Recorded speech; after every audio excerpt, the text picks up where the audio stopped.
Hey,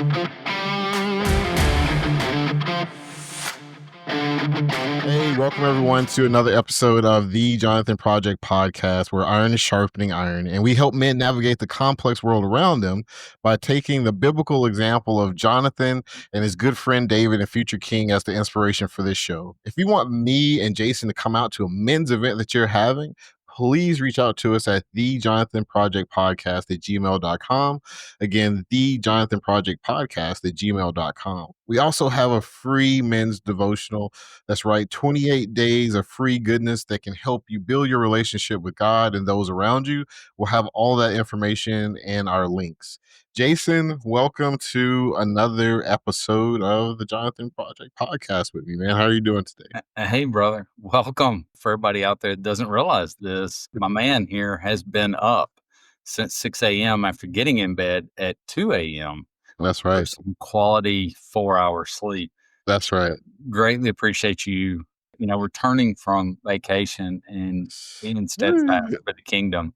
So, That's man, all right. And you know what? That's what we do for each other, because the week prior, folks don't know this, we doubled up on the episode because you had to travel out of the country. And we went on a short vacation to our North American cousins to the north in Canada. And for all our good Canada fans out there listening, lovely, beautiful country, glorifying God's creation there. That is for sure. There's some beautiful stretches of wilderness out there. But in any case, the travel, the logistics, the logistics were not sleep friendly. I'll just leave it at that. So there we are. never is. It's like the lady at work that informed me. She goes, she asked me how, I travel so much with the military. And she goes, I said, it's a little rough. She goes, how do you sleep? And basically she's like, I don't sleep in strange places. And I'm like, I absolutely don't either. Like it's the worst. That's the problem, right? And there is the problem. But that's not what we're going to talk about today. We actually got a good one to talk about here today. I'm excited. I was sitting in the airport, and I was, for the audience, and I knew that we had to do the show tonight. We got back so you could get this fresh and on schedule on Tuesday as you're listening to us talk on your way to your commute or wherever you may be on this fine Tuesday morning. But I was reaching out to Jason like, hey man, what about this idea? As I was studying my Bible in a little space there at the airport, and I was like, hey, have you ever had that thing where you had to say yes to God when you wanted to say no? And laid it out for him. He thought it was a good idea. So Jason, what did you kind of center your thoughts on around this topic today? Saying yes to God even when you still want to say no. Well, what I wanted to do when I saw this story in Acts, about Ananias Yeah. and Saul, I wanted to read the backstory. It's interesting because in my Bible studies, I'm in the book of Acts. Like I just got into it. I had just got to the story about another Ananias, right? Yeah. But as the story unfolds, the way it begins with Stephen. And it actually begins before that in Acts 6, where the Grecians, there's some grumbling in the church. And basically they are grumbling to the Jews about, hey, our widows are not being taken care of. So the disciples decide to anoint the first set of deacons, the first set of people, right? And they're going to be servants. And there was one of those that was Stephen. And if you follow along in Acts 6, 8 through 11, Stephen was full of faith, is what the scripture says, and power. He said he did miracles. And the synagogue of the Libertines, which was Roman Jews who were freed, the Cyrenians and the Alexandrians, rose up against him. But they couldn't resist his wisdom and spirit. So he was absolutely anointed, and he was taking it to him, right? Yeah. And so what did they do? In the King James, it says they suborned men. And I had to look that up. Yeah, that's a fancy word. That's a big word. It's a word. Take that as disrespect. It exceeded my third grade education. And it's basically they secretly bribed or influenced people to give a false testimony, to lie against him and to say that he spoke a blasphemy. And they stirred up the people, the elders and the scribes, and they came upon him and brought him to council. I think we've heard that 10 played before, just a couple of chapters earlier, right? And as he stands before the high priest, again, kind of a lot of similarities, Stephen speaks. Unlike when Jesus is there, he's just quiet. Yeah. Stephen speaks. And what I love is he paints a pretty good picture, historically highlighting how envy and stubbornness had spurred them to resist the Holy Spirit. He goes as far back as Abraham. So when we kind of get into this story, it's kind of relevant. Yeah. So here's Stephen taking it to him. Oh, you want to have a debate? I got the Holy Spirit on my side. Let's have a debate. Let's Yeah. talk. And so he starts out and goes, hey, he gets in there and Abraham's, explained how he didn't get any inheritance from his relatives. He moves on to Joseph, whose brothers, the patriarchs, sold him into slavery out of envy. And then it says he goes on about this, and he talks about how the people first rejected Moses. By the way, the guy that wrote the first 5 books, you're such a stubborn people, you rejected Moses. Mm-hmm. And he tells them about this. And he also mentions how God is going to raise up a prophet. And they would reject him. And he continues on. And then he lets them have it. He calls them stiff-necked and uncircumcised in heart, and tells them they resist the Holy Ghost like their fathers did, and calls them murderers and betrayers. And at that point, they stone him. Yeah. Yeah. And when they stone him, they lay their cloaks at Saul's feet. And I did some reading on that, Colby, and you correct me if I'm wrong, but the way they kind of vision it is that it was to free up arm movement so they could throw the rocks faster, Yeah. right? Yeah. And it says that Saul consented to it. Yeah. They trusted him enough that he approved the stoning. And believe it or not, according to the Jewish law, the witnesses were bound to be the first throwers of the stone. Yeah. Right? And they're, in fact, leading the execution. Saul consented to his death, and then he made havoc. They used the word havoc. Mm-hmm. Of the church, entering houses and imprisoning men and women, just dragging them out. And then, and that's in chapter 8, but then in going to 9, he's threatening to want to slaughter and imprison the disciples. And he asked the high priest for these letters. Yeah. Right? Yeah. Which I thought was a pretty wild thing. He's like, I want to take these letters. I want to be able to go anywhere and get them. Sure. And then on the road to Damascus, him and our best friend have a deep conversation. Yeah. So that was my back take on that. Yeah. Kind of going forward. No, I mean, you're right. And Ananias and just the story of saying yes to a hard no, or to a hard task, I should say, so to a hard no, it's difficult. And that story of Saul being converted to Paul is good because Stephen became the first martyr for the church. But life is a series of yeses and nos, right? It's kind of like that younger generation and how they understand binary and computers and technologies, right? Ones and zeros. Really, our life and everything that kind of flows from is either a yes or a no. And God doesn't force us to do something. I find it was interesting, with Ananias, it was easy for him.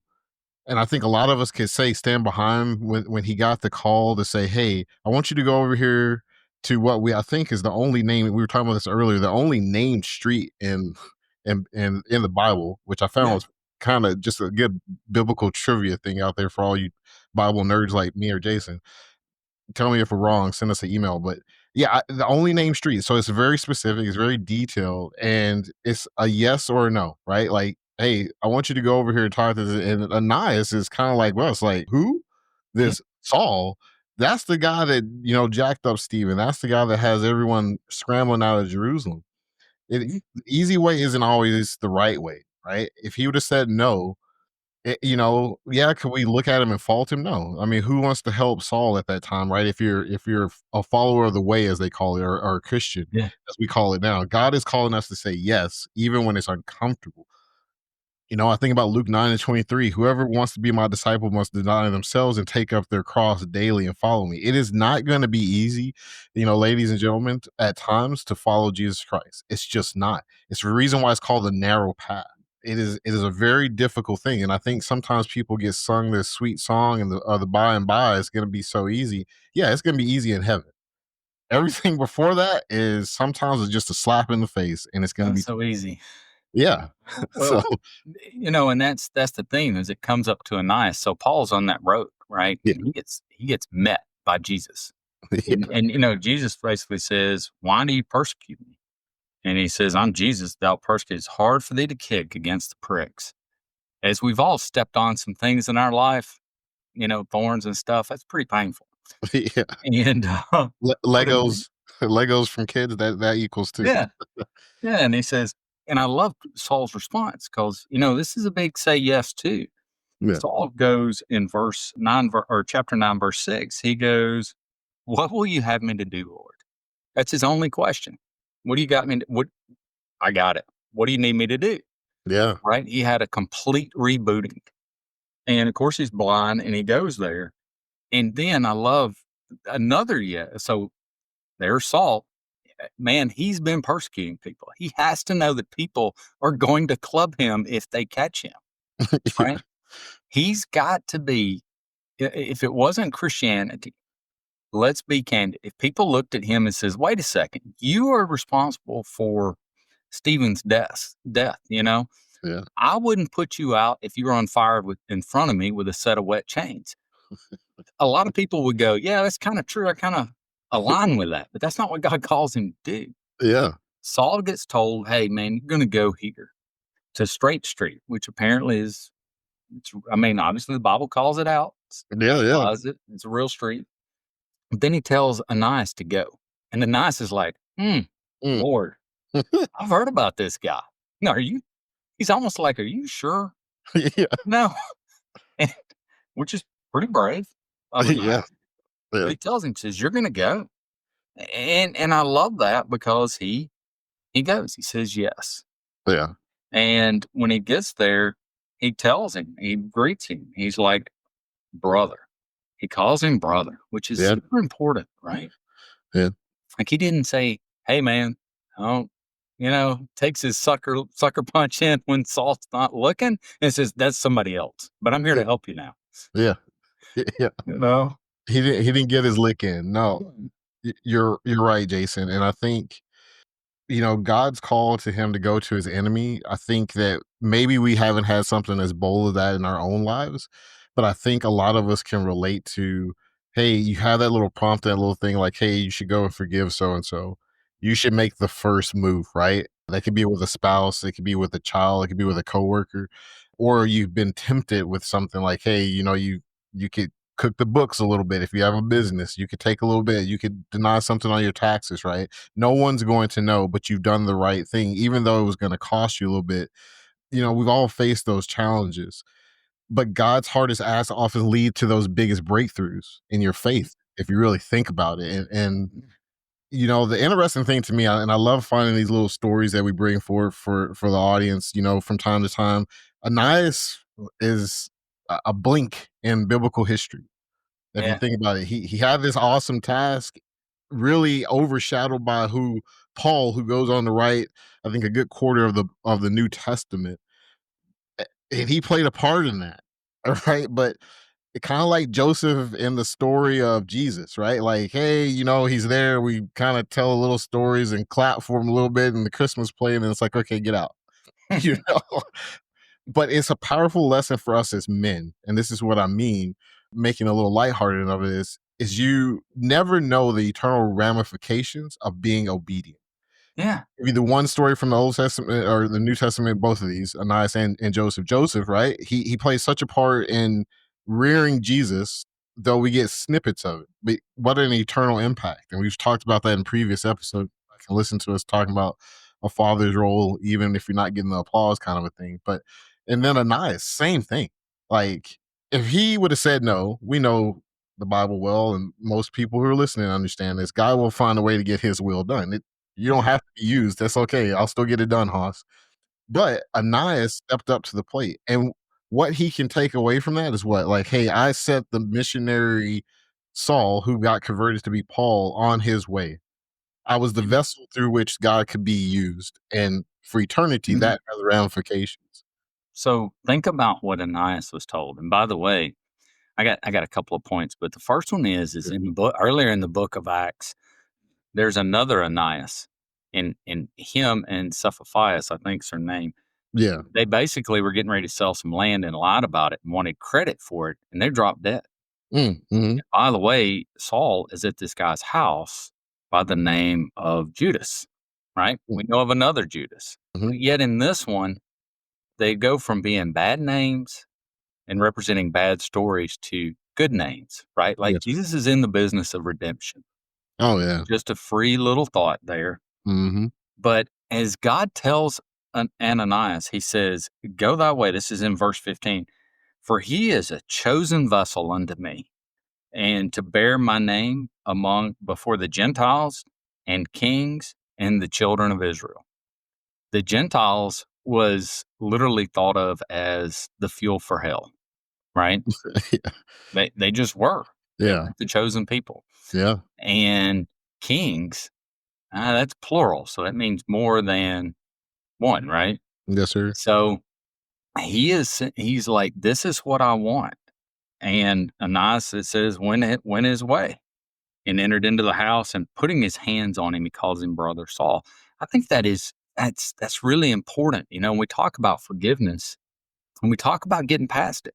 I did some research, Colby, in psychology, Yeah. and there's tons of studies, right? Examining the relationship between forgiveness and personality is that higher levels of forgiveness are usually significantly associated with lower levels of what's called neuroticism. In other words, negative emotions, anxiety, worry, depression, and irritability.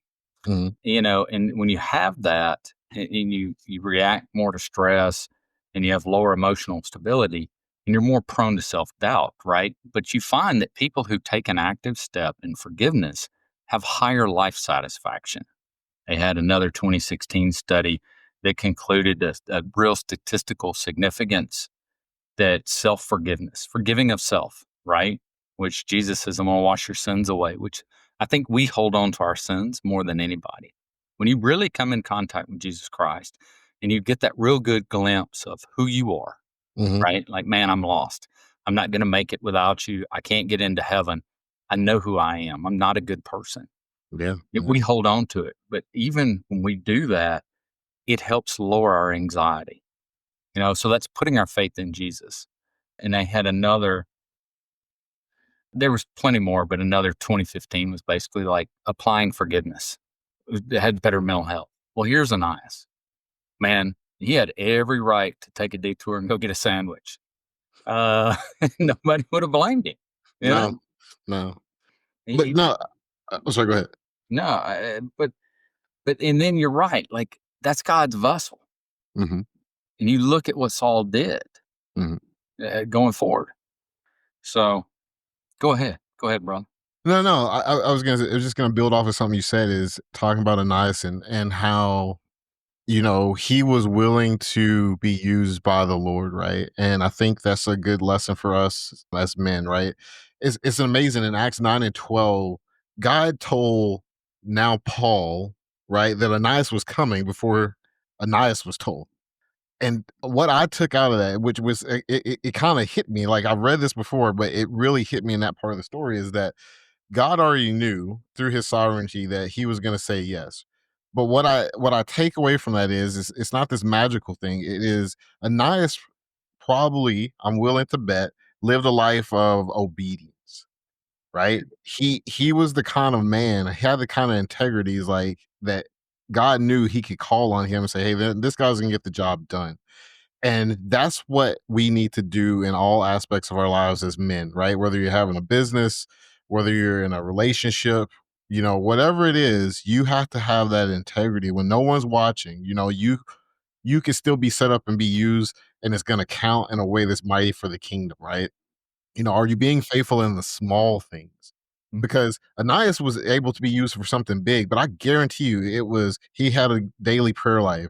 If he had a family, he was providing, he was active in his church, he was serving his community, all the small things that, he's just going about his day. And it's amazing, kind of goes back to what Jason said when he first showed up. He was like, "Here I am, Lord. What do you need to do?" Paraphrase it.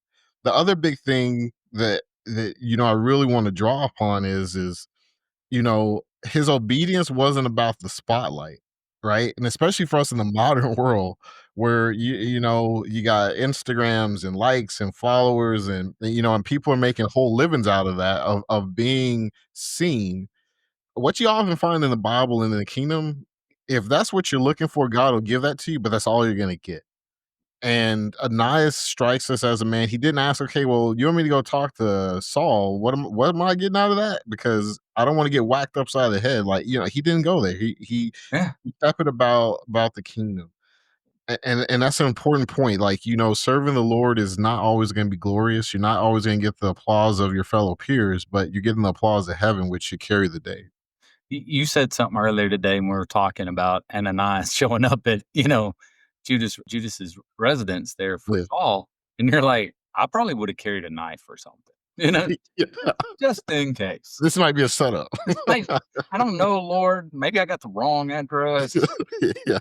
but he didn't. He goes there and he puts his hand on him. And he says, brother, and that's so important of how we greet one another and how we kind of move forward. And it's even going further, Saul decides he's going to preach he doesn't get the order right. He goes, he starts preaching into the synagogues, and they're like, no, we don't like you. And as a matter of fact, we're going to kill you. And he goes, they have to let him down outside the wall, right? The disciples Yeah. let him down outside the wall. And you think about that. So here's Ananias who's being very faithful, and Saul who's also being very faithful in this. And it comes a time where he's let down. And I thought about that. And, there's times we're let down. Like we start out and we go, hey, this is a natural fit. This is where I belong. Like Saul was like, I'm a Jew. I studied under Gamaliel, and I got it. I got the information. I can connect the dots. And Jesus says, no, you can just speak to the Gentiles. And he doesn't get it at first, but he has to be let down. And then Saul goes to this other stuff, but he continues to be used, just like Ananias was. He was That's a great used, you know? Yeah. Now that's a great point because there I think it's an important thing to pull out of the stories is being obedient, right? And even when you have a protest, you see it with Paul, as you just laid out, like, hey, I can really be impactful for my homeland, for my people. And God's like, well, I don't know if you noticed, Slick, but you burnt that bridge to a crisp. Like, there's nothing left with them, right? We got to No send you way. somewhere else. But the same thing with Ananias. Ananias initially lays out, and he gets criticized by some scholars saying like, well, he didn't have good faith. No, he was a human, right? And I think sometimes we can church it up too much and like forget that God is in the business of people, and people are flawed and not perfect. Ananias lays out a good case, like, hey, this guy is not somebody I want to go hang out with. But you have to take away what you see with powerful biblical men doing, and Paul does it, and Ananias does it, David did it time and time again. At the end of the debate, when God says, hey, I still need you to go, they answer the call like, okay, I'm gonna go. Yeah. Right. Even old poor Jonah, who had to spend some time in a well, he eventually got it. He's like, all right, I'm gonna go. And that's what you have to do, right? You have to be obedient without needing to know what's in it for you, without being like, hey, this is wrong. You got this wrong, Jesus. Telling Jesus, again, the living God, like, hey, like what you're saying is wrong. Like we have to let that go and just be obedient in the moment.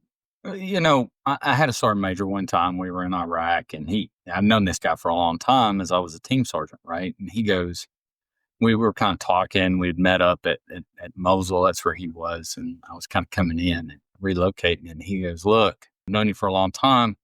This is kind of where things are. This, and this. And he goes, look, we can shut this door and you can tell me exactly what's on your mind. That's between us. But when that door opens, there's one sheet of music. And I was so impressed with that because it allowed me to speak candidly. Maybe I didn't understand things and I could work through those problems, right? But it helped me grow. And I think, and I've used that phrase with a lot of guys. And I think just like this, you get a look at an intimate conversation that Ananias has, which is a natural thing. We're Yeah. growing humans. Yeah. I don't walk on water. I'm an excellent swimmer for a reason. And at one point I was an excellent sinker, uh, and bounced out of the bottom.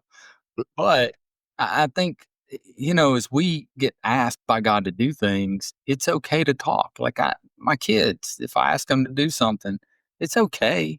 that you want to talk, it's how you say it, right? Like, hey, I need you to take out the trash. Oh man, today we're taking out the trash. Yeah, son, it's kind of overflowing. We need to get it out, right? Yeah. Okay, moves on. Yeah.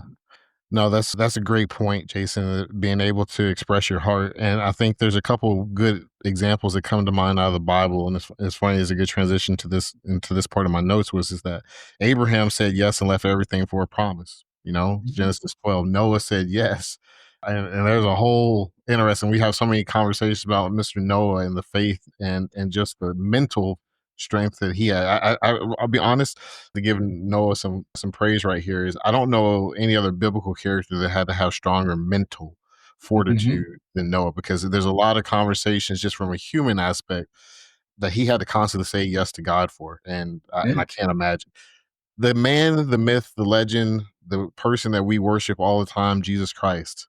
But think about this: he had to say yes, and he even went to his father and was like, "Hey, if there's a way for this cup to pass, Yeah. let me know." Let's talk about it. But but he's like, "Let your will be done." He said yes. He said yes to all of us who rightfully deserve the punishment, right? And he said, "Not my will, but yours be done." Luke 22:42.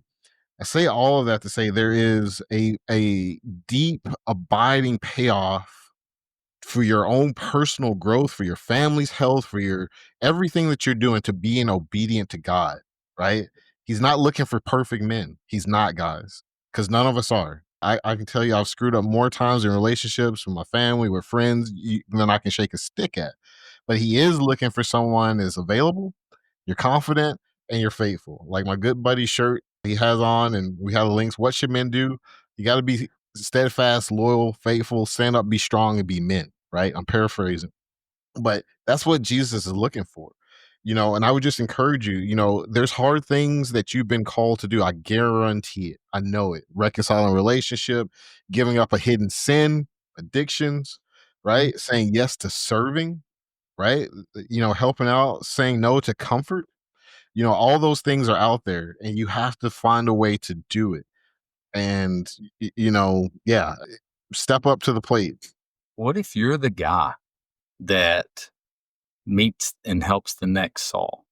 What if you are, right? Look at the wonderful story of Anne Sullivan, right? How and actually the person who helped Anne Sullivan out. Mhm. Uh, and it's a great story, and I won't get into it. But if you research that, the person who helped her set the stage for Anne Sullivan to help out Helen Keller, right? God is not, man, there are no perfect humans. He's just No. looking for willing humans. Every character in the Bible, it's amazing because there's only so many books that they say, well, we don't have any recorded sin of this in this book, like Daniel and things like that, right? Doesn't mean they were without sin. There's only one person who was without sin, that's Jesus. Mhm. But everybody in the Bible was we're all fallible, right? Yes. Just got to be usable. So it Yes. goes along with it. Yeah. You want to know something, the truth? I think showing up every day is a superpower. Being willing to help is a superpower. You Yeah. know, I think sometimes we forget because we're so caught up in, I think it's this giant societal craze of what's in it for me and let me shine my glory, whether it be through social media or whatever, right? Like that's how we get our feedback, Yeah. or at least a lot of people do. I don't have a social media account, so I don't know. Besides this Yeah. one besides this. So, but we do, but really our value is within Jesus Christ, right? Absolutely. Yeah. It's just being willing to work, you know? Absolutely. He washed Absolutely. feet. Yeah. I please don't. I don't want to wash. I'm just gonna tell you right now. No, all joking aside, there are a lot of those tough tasks that men have been called to do in the Bible, but it all centers on obedience, right? And I guess Mhm. my final thoughts here is you're probably hitting the parking lot or wherever you're at in your day. That narrow road that Jesus himself talks about is never easy, but it's always going to be worth it. Obedience to God is, rarely convenient, rarely comfortable, but it is absolutely eternal consequential.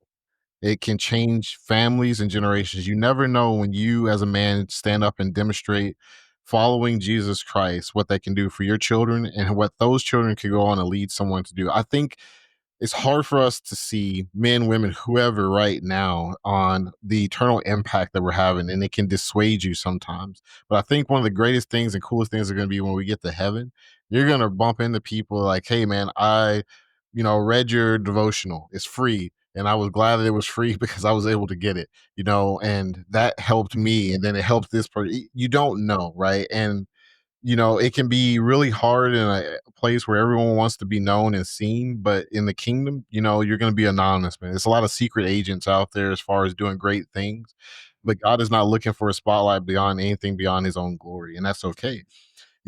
He's not looking for the most qualified. God, man, guys, we can be so hard on ourselves and not want to help because, yeah, I'm not the best carpenter, but you know what? Go to that thing that your church is having and just hammer some nails. And if you're not good at hammering nails, pick up a saw, whatever it is, just be there, hand out some water, hand out a biscuit, a bread, whatever the case may be. Yeah. Hard yes can become someone else's breakthrough. Like Jason said, you never know. And then private obedience is setting up someone else's public miracle. Guys, if you can't do anything else, if you don't take anything else out of this, and as I was blessed over the break to go through another year of life has been given to, I celebrated a birthday. If I don't get anything else as I'm getting older, it's like, Lord, how can I be obedient to be consequential for you? How can I be that kingdom kind of focused guy every day in and day out, and just be obedient? So, one of the best things that I do, I show up here with my buddy and we talk on the airwaves about things on our heart, right? But you have a platform too. It might not be your own podcasts or whatever, but you have a family. They can go out and reach millions of people over generations. You have a business or you have a coworker, or you have something. Just stand up and be consequential. You don't have to be perfect. You don't need a PhD in theology to have an impact in the kingdom. Jason, what are your final thoughts? God puts you right where you need to be. You're his ambassador. And the way I know it is ambassadors are placed, right? Yeah. That's the truth. The president, the king looks at that person and says, I need you for this problem here.